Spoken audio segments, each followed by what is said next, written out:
You have to give to receive is a lovely little schema, and what you'll see as we talk about this is that you will notice that you can actually make your environment and world a better place by following this schema. So if you imagine that the world is a mirror, then what you give out will reflect back at you. Now you can try this yourself. You know that if you walk down the street and smile at somebody or say hello or good morning, then you're more likely to get that radiating back at you. So it's really important for you to give what you want in return. So if you want to receive a smile, then give a smile. If you want to receive a hug, then you've got to give a hug. And if you want to receive love, then you've got to give love in return. We all like to receive love, and I couldn't understand when our son Hunter, when he was 3 years of age, that he would say to Eva, "I love you, Mum," but he would not say it to me, to the point that I'd say, "Hunter, do you love your dad?" "Of course I do, of course I love your dad." "You don't tell me." "Well, I do," but he still wouldn't tell me. And then I realised when I heard Eva put Hunter to bed one night that she said, "I love you, Hunter," and that was the key. Every night she used to tell him that she loved him, but I never did. I expected him to tell me, and yet I wasn't telling him. So I went on a mission, and every day I went out of my way and I said, "Hunter, I love you." Nothing came back.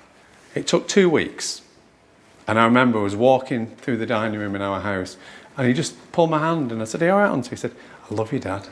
Oh.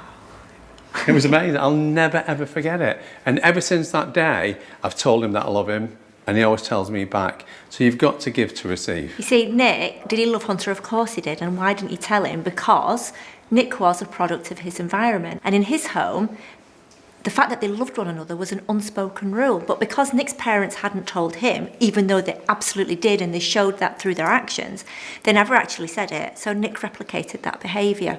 And therefore, when he changed the way that he dealt with Hunter and told him that he loved him, sure enough, that love reflected right back at him, and he told him in return. So this schema will really help for your world to be a happier place. You know, you are the master of your destiny, and you are the centre of your universe. And wherever you go, you take your universe with you. So it's down to you to take responsibility of making your little world the best it possibly can. And giving out a smile, a hug and love is a great way to get it back. There's no better feeling than actually giving something. And that doesn't mean sort of finances and money. It can be anything. It can be friendship, it can be love, it can be your time. And by giving, that you always feel a great sense of achievement, and it does give you something in return. But like I say, it doesn't have to be necessarily monetary value. You know, you can actually just go and visit an old people's home, or just help somebody in the street, just to say hello, or even just giving a compliment. But just by giving, you will certainly get a real sense of achievement and a wonderful feeling in return. I've got to be honest, Eva, I prefer to give Christmas presents than receive them. How about you? Yeah, there is definitely a really nice feeling about giving, and it's funny really, because some people they feel that they should only give, and they feel obligated. Oh no, I need to give because they might not feel good enough to receive. But if somebody's trying to give you something, whether it's friendship, whether it's their time, whether it's a gift, whether it's a compliment, that's the best thing to give. You. Yeah, a compliment. Compliments. You know, we often walk down the street and we'll see someone and we'll think, "I love them shoes, I like that coat, I like their hair, haven't they got nice teeth?" But we never do anything about it, and we keep those great feelings and those great compliments in our mind. What we should do is stop that person and say, "Can I just tell you, love those shoes?"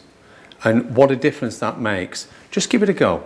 You'll see what a difference it will make, not only for the person that you give the compliment to, but also for yourself. And also, if you're somebody that receives a compliment, I know that a lot of people get really embarrassed, and I know that anybody, if they say to you, "I like what you're wearing," it's like, "Oh, this old thing," and you try and justify it and play it down, but don't play it down. Literally just say thank you, because if someone's giving you a compliment, then that is something, they're giving you a gift, and by saying thank you, it really makes it worthwhile for them and you.